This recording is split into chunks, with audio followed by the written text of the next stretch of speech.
Hello YouTube, this is Crosscheck and welcome once again to a very exciting video. We will start off with DCS, a free digital combat simulator available on Steam, which I think it's absolutely amazing. It's free, but you only get two aircraft, the TF-51D, which is the civilian P-51, so no guns, but this one is really nice. It has clickable cockpit, which is pretty cool. And also you get the, what is it?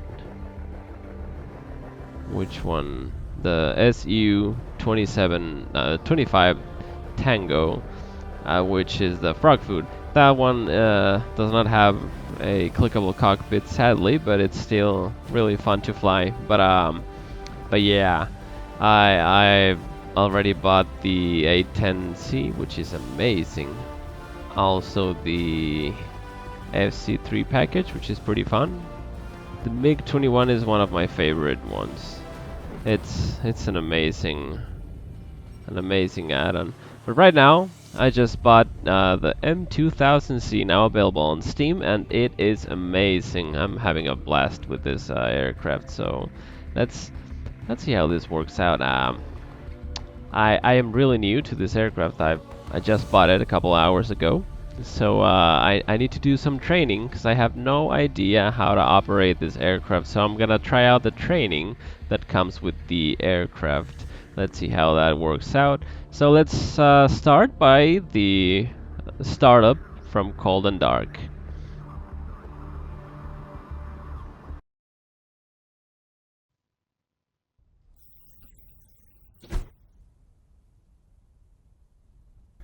Bonjour! First of all, welcome to the M2000C and to this first training session, which we will hold at the Batumi airport. Today we will practice the startup procedures. Okay. The first thing you'll want to do is to go through the pre-flight checklist and verify that all the cockpit instruments and switches are correctly set for startup. You will find a full list in the Aircraft Procedures chapter in the manual, and I recommend that you go through that list now. Press the spacebar when you are ready to proceed. Okay, so I'm gonna be honest. I have not gone through the pre-flight checklist. It possibly would be the best thing to do, but yeah, I just wanna jump right into it. So let's go spacebar. Good. Let's move to the procedures required before the engine start. First, turn the master battery switch to on. You will notice that the transformer and two alternator switches are already in the on position, which is as it should be. Okay, battery on. I'm assuming this is the transformer. Next, and call the crew alternators. chief and ask him to turn on the ground power. This is necessary for the next step. Press spacebar when you are ready to move on. Okay, so I need to call for ground power. I need to click on the key below the backspace, like the backslash, I think it is. And then this pops up, so F8 and ground electric power F2. Request Chief, turn on the ground power. Copy. Aye, Captain. Ground power is now on. Oh boy, that was odd. Okay, we got ground power, spacebar. Next, we will cover the alignment of your INS. There are two ways to do that. The standard one, lasting around 8 minutes, and the Holy so-called cow. memory alignment, which is shorter, but requires the aircraft to remain stationary since the last use of the INS. In most cases, apart from QRA, or Quick Reaction Alert, you will be doing a standard alignment. Alright, it sounds fair. First, check that the PSC operational mode knob is set to N. Then move the PSM mode, this is the left knob, to VEI position, and the data selection knob on your PCN to LG. You will now see the latitude and longitude of your aircraft given by the INS. The important thing to remember here is that the INS is not a GPS. It does not receive any signal that lets it define the position of your aircraft. What it needs is the initial point used for all the navigation calculations made during the flight. In most cases, the information which you will see after initiating your INS will not be accurate, and it is crucial that you update it manually before starting the alignment process. Okay, so VEI, that one stays on N, and this one goes to LG. Alright. You will need to change the latitude and longitude coordinates and feed your INS with the correct data. You already should have the selection knob in LG position. Correct. Choose the left window by clicking on the 1 or 7 key on the numpad. The INS and EFF buttons will light up, and the window will show a series of dashes indicating the number of digits you need to enter. Okay. Just to clarify things, INS comes from insert, which has the same meaning in English and in French, and EFF comes from efface, which means erase or cancel. Press Okay. spacebar when you are ready to proceed. I am ready to proceed. Now you can introduce your current position. First press 2 to select N for north, then enter latitude data. 41, 36, 44, North, followed by 41, INS button. 36, Press 44, spacebar when you are ready to proceed. INS. I am, yes, 41, 36, 44. Spacebar. Now repeat the same for longitude, which is displayed in the right window. Press 3 or 9 on the numpad. You will notice that the right window has 7 digits, as opposed to 6 available in the left one. Correct. Then press 6 for east, and enter East. longitude data.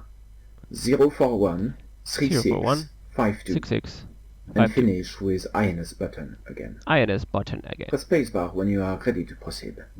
Ready to proceed. One more thing you need to set is your current altitude above the sea level. To do so, move the data selection knob to the Alt position.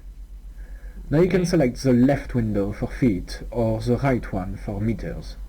In most cases you will be using the left one, so go ahead and select it. Press 1 to select positive values and then enter the following data. 00037 and press INS. Then press spacebar when you are ready to proceed. Okay, so I selected the feet by 1, and then again 1 for positive values, and then 00737, and press ins. Yeah, is that correct? No, I messed it up, right? It should be 37 feet. Okay, let's try it again. 1 positive 00037. There we go. That's correct now. And press ins and spacebar. Yes. You are now ready to align your INS. Turn Okay. the PSM mode knob from VEI to ALN. The yellow ALN light will start blinking and the VAL button will light up. Go ahead and press it. This will initiate the alignment. Okay. You can check the There we go. progress by moving the PSM operational mode knob to STS position. In the right Okay. window you will see the total progress going from 100 to 0. In the left one you will see a digit defining how accurate the current alignment is. No digit at all, meaning no alignment at all. And then from 4 for very low precision to 1 being the best. You will see the timer counting down to the next alignment level. Remember that the whole process will take around 8 minutes.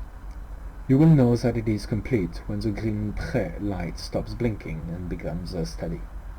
Okay. Press spacebar when you are ready to proceed. Oh, it's not blinking anymore.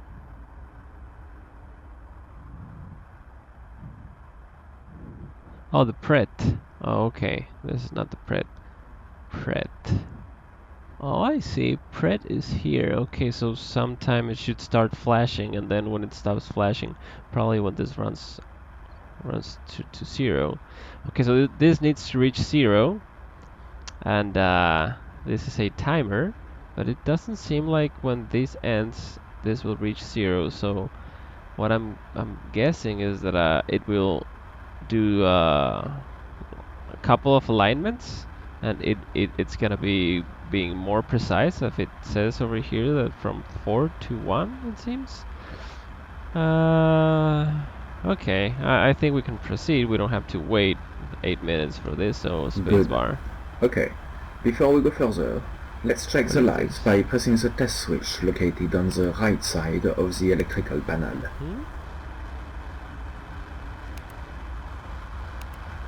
Everything looks in order. We can now move on to the next steps. First, power up your HUD. Next, turn on your radar altimeter by enabling the radar altimeter power switch and placing the HUD altimeter selector switch in H position. Okay. So power our HUD.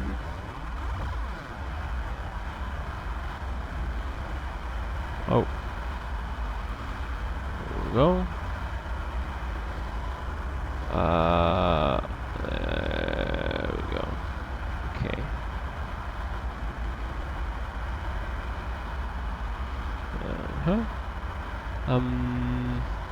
And then radar altimeter power switch and position, and placing the HUD altimeter selected. Okay, this goes to M. Radar altimeter should be on, and then placing the HUD altimeter with the H. Turn on your navigation, formation, and anti-collision lights. The panel is located to your left, below the landing gear controls. Anti-collision, Fuchs nav, and Fuchs format. Click once on the radar power switch to put it in warm-up mode. Also, power up your VTB with a switch located on its right-hand side.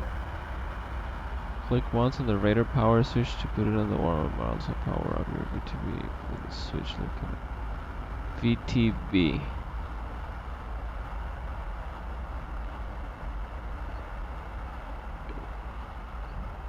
Power up your VTB with the switch. Okay, this is the VTB. Click on. Okay, once in the radar, so that should be enough for it to warm up. And okay, there we go. All right, spacebar to continue. Next, set the VOR INS knob to M position and enable your TACAN by turning its mode selector to TR. Holy cow. Okay, VOR ILS knob to M position. It is on the M position, isn't it? Oh, wait. Ah, I see. Okay, this one. That's set to M. And this one to TR. Yeah, TR. To do so, for both knobs, click on the lower part of the knob. Yes, correct. Spacebar 2. Proceed. Depending on necessity, you might want to turn on ECM now, though its functions and modes will be covered in another training. No idea what the ECM is, so I will ignore that. Next, set up your IFF using the fragged instructions. The functioning of the IFF will be covered to greater extent in the campaign and in a different training session. Okay. Set up my IFF using the fragged instructions. Right. Let's Before you ignore start that. the engine, don't forget about closing the canopy. Of course. To do so, first move the lever on your right side backwards in order to lower the canopy. Ooh. Good. The way it's Now remove the canopy rest. Oh. Okay. That's cool. Before you start the engine, you need to obtain clearance from the tower, and this is a good moment to very briefly cover the functioning of the radios. Okay. M2000C has two radios. The top one is the UHF, or auxiliary radio. You can operate on 20 preset frequencies. The bottom one is a VUHF, or main radio. It usually operates on preset channels, but you can manually dial in the required frequency. Let's do this now. Okay. The first thing you need to do is to power up both radios by switching the UHF operation mode selector to M and the VUHF RX mode selector to POL or POL plus G. After What? that, you can move on to the next steps. Okay, I think that's the M. I can't quite see. Jesus. I really can't, but I think that's it. And I think this is Paul because this, okay, yeah, that's M. Paul or Paul and G. Paul plus G, that sounds First, better. use the selector knobs to dial in the frequency of the control tower in Batumi, which is 131.000 MHz. Once you've done it, switch the VUHF TX mode selector from P, or preset, to M for manual. Then use your radio and ask the tower for startup clearance. If you plan on using different channels on your main radio later in the mission, make sure to switch back to P mode once you are airborne. Oh, I got stuck. What? No. Oh, there we go. Okay. Okay, so we'll ask for clearance. You'll plan on using different channels. Make sure to switch back to P mode once you're airborne. Okay, so yeah, it has frequencies already in the system, which I can access. It seems 20 frequencies already for quick access. And to use those is on P of preset. And M of manual, we'll be using this one, which is Batumi's, if I'm not mistaken. Yeah, Batumi. Okay. All right. So backslash ATC Batumi request startup. Batumi, Chevy 1-1, request startup. Chevy 1-1, Batumi, cleared for startup.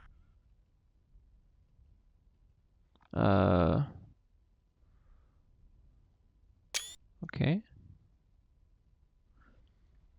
So, all right. A final note on the radios, and this topic is more extensively covered in the campaign, is that they are often named by the color of the volume control knobs. So the VUHF, or main radio, is called green, while the UHF, or auxiliary 1, is called red. Go ahead and contact the tower now. Press spacebar when you have the clearance. Okay. Okay, so volume for the green one is the primary, and this is the auxiliary. Primary and auxiliary. Okay. Okay, now it is time to engage the backup ADI. In order to do so, first you have to supply it with energy by setting the CGMS switch to the middle position.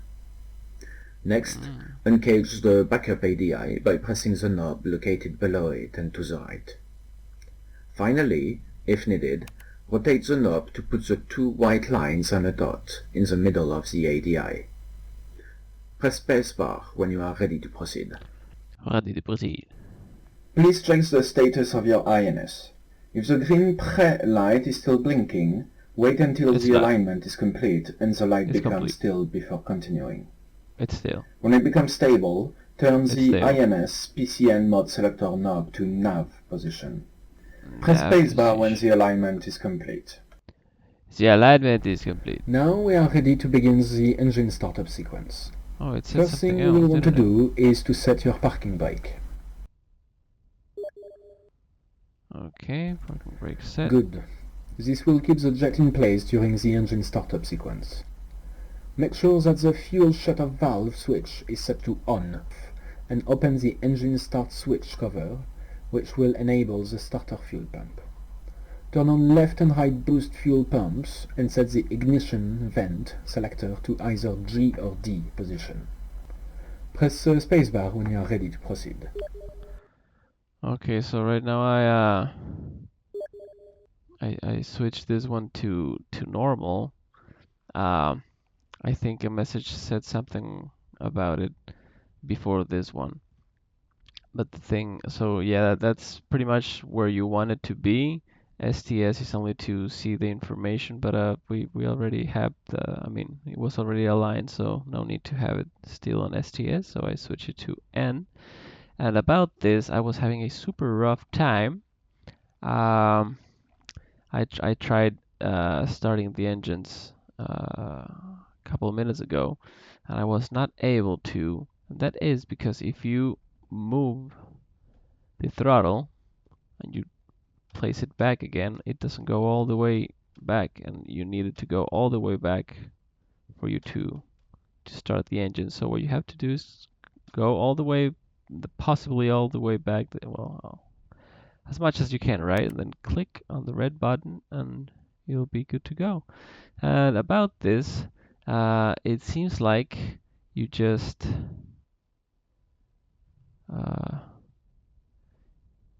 you open this one. This one switches automatically. This is the ignition switch. This one opens. This I'm assuming are the fuel pumps because it says pumps. And this I'm assuming is the shut-off valve, I'm guessing. Ignition. Vent selector to either G or D positions. I don't know what is G or D. G is the center, so I'll take it to the G. Spacebar, we're ready to proceed. Check that the BP red warning light turns off on the warning control panel and press the ignition switch for 1 second. You will notice a red engine startup light next to your RPM indicator and the needle moving steadily up and stopping at 11%. Once it gets there, advance the throttle towards the ground idle position. Monitor RPM, engine temperature and warning lights, most of which should turn off as the engine spools up. Okay. Let me know when the engine RPM are stable. Alrighty, so 1 second. 1. This should reach 11. Okay, and idle. Is this idle?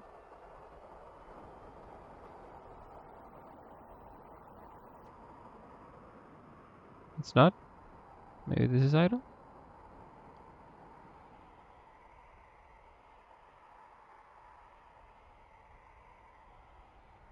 I don't think it is. It doesn't sound like it. Okay, let's try that again.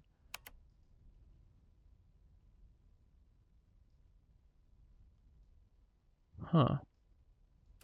Okay, maybe if we turn this back off and then try it again.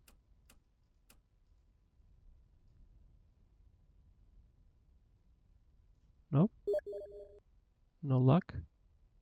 Still on 11. That's odd. Okay, now I'm confused.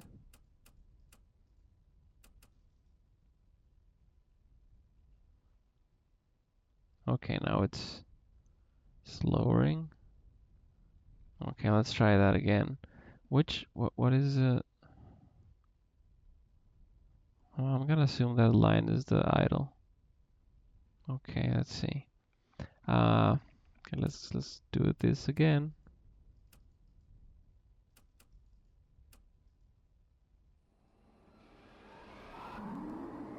Okay, 1 second.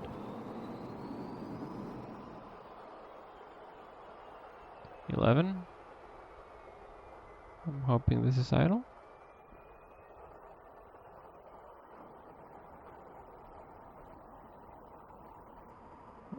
What?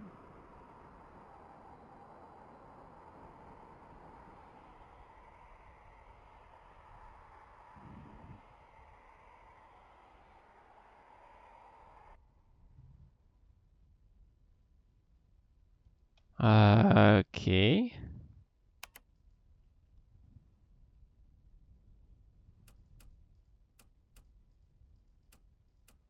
Okay, obviously something I'm doing wrong. Hmm.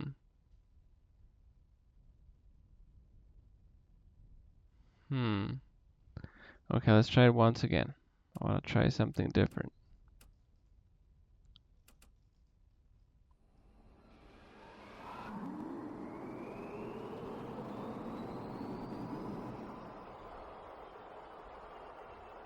Okay, 11. Now I'm gonna reach this line.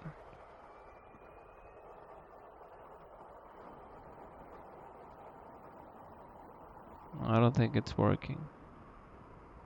No, it's definitely not. It's definitely not.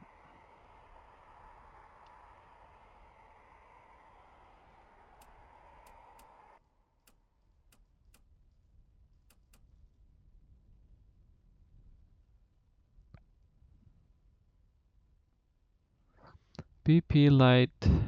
Okay, now the BP lights. Okay, now.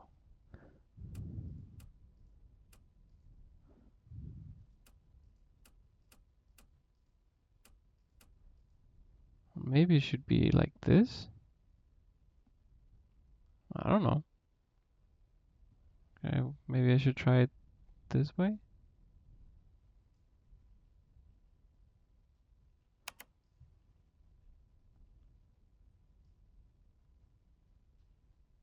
Nope.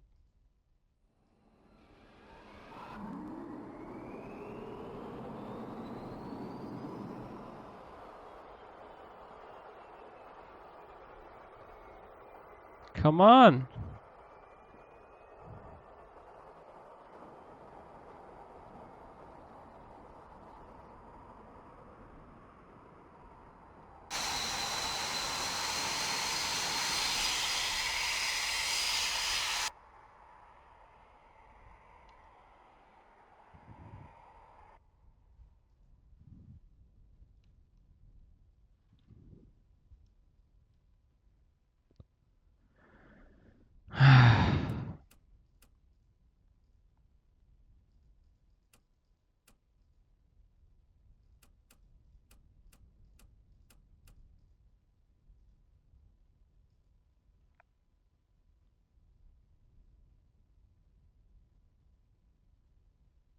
Where's my fuel gauge?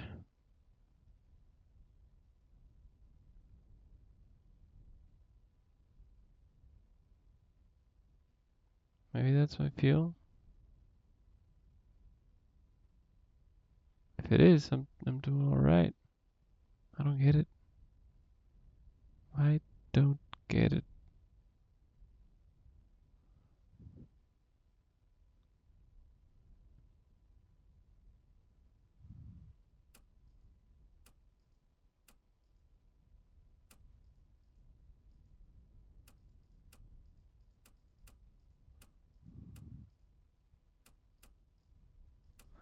If it's like this, it's not gonna work. Whoops.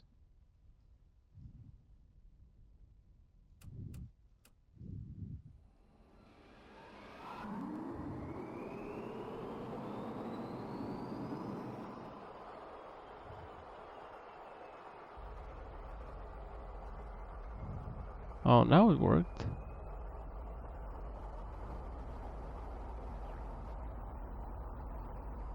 Well, that was odd.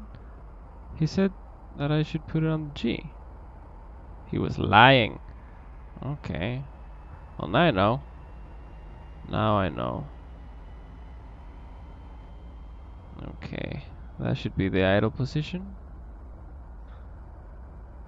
Okay.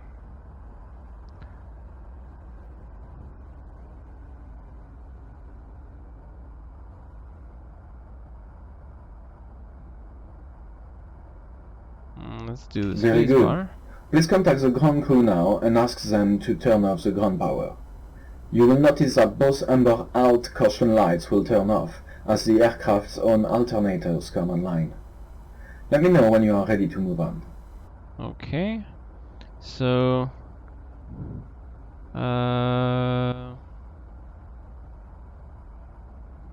ground crew. Electric power. Chief, turn off the ground power. Copy. Alrighty. Ground power is now off.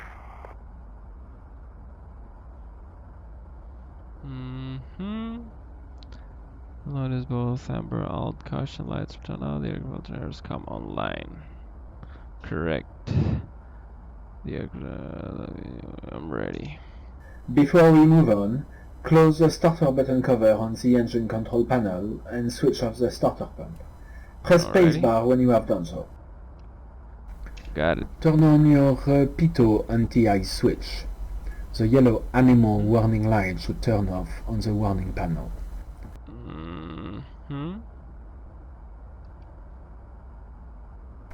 Next step will be to turn the emergency hydraulic pump switch located on the right panel.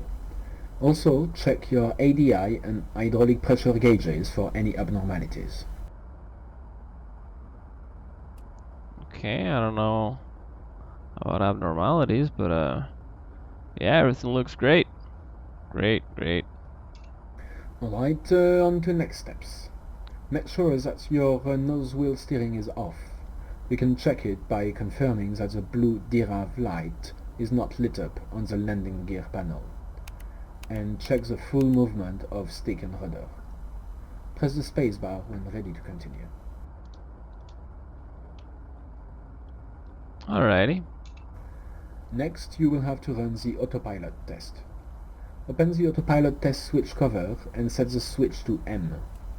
Wait for the green light next to it to turn on, then disable the switch and close the cover. Alrighty.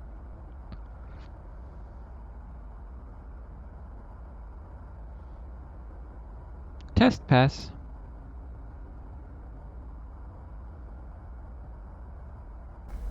Now it is time to test the fly-by-wire system. Proceed exactly as with the autopilot. Open the cover and start the test. After you finish it, the red decal light on the alarm lights panel will turn off. At this stage, on the warning panel, you should have only two lights still on. The red PCAB, indicating that your canopy is open, and the yellow park, telling you that the parking brake is on. Check your slats by moving the switch to 30 and then back to auto. Oh, there they are. Okay, on to the final stage. Check if your anti-skid is working by opening the black striped cover and disabling it. When you do this, a yellow SPAD warning light should show up on the landing gear panel. Then turn it back on and close the cover. Alright.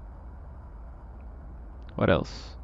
Now engage your nose wheel steering and turn on the taxi lights by pushing the switch once. A second click would enable the landing light. Okay.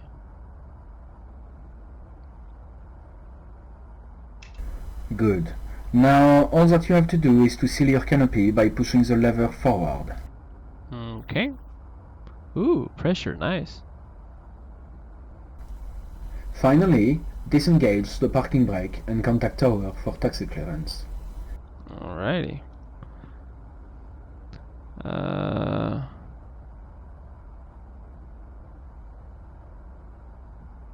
Taxi to runway. 1-1. Request taxi to runway.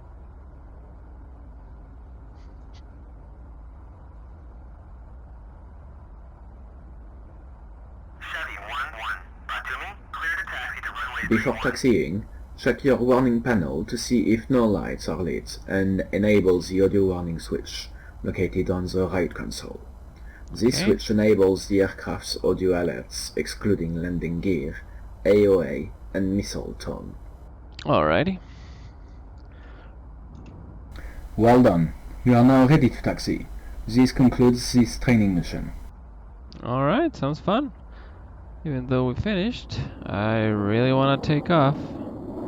Yeah, let's do this. Oh man, this is so exciting. This is such a great simulator. Oh man. Beautiful. Okay, let's see how we do.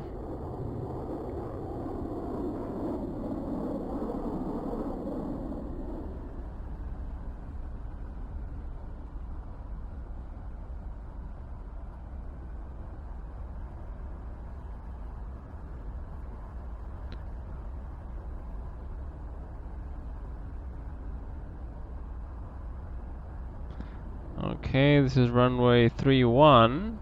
I was cleared on 13, I think. But yeah. Yeah, I'm just gonna take off.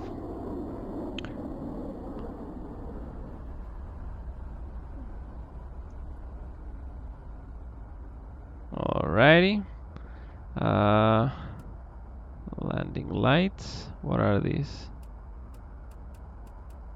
No idea. Oh, police. I like that. And I think that should be it. Let's go.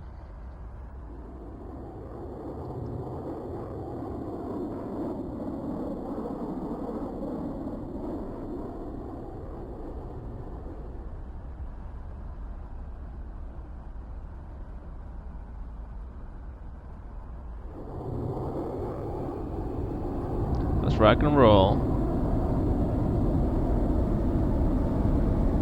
Whoa. Nose wheel off. Whoa, whoa, this is quite bumpy. Jeez. Gear up. Woo!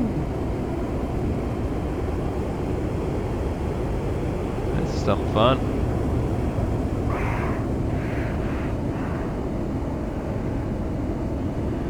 Ah, this is great.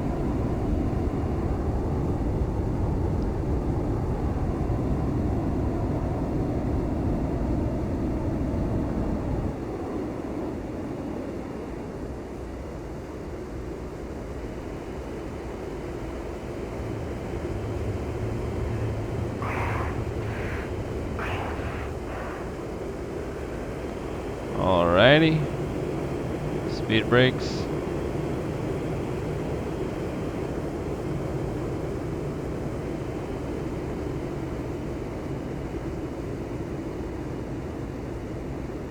Gear down.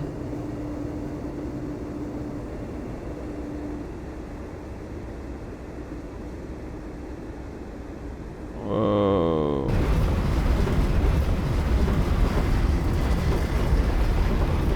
Whoa.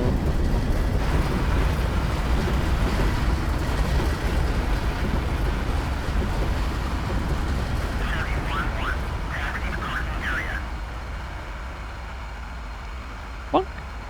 I see what happened there. That tire blew up. Terrible news. Terrible, terrible news. This is looking really exciting. Can't wait to do the next tutorial. Oh man, this is so complicated. I can't remember anything that I did.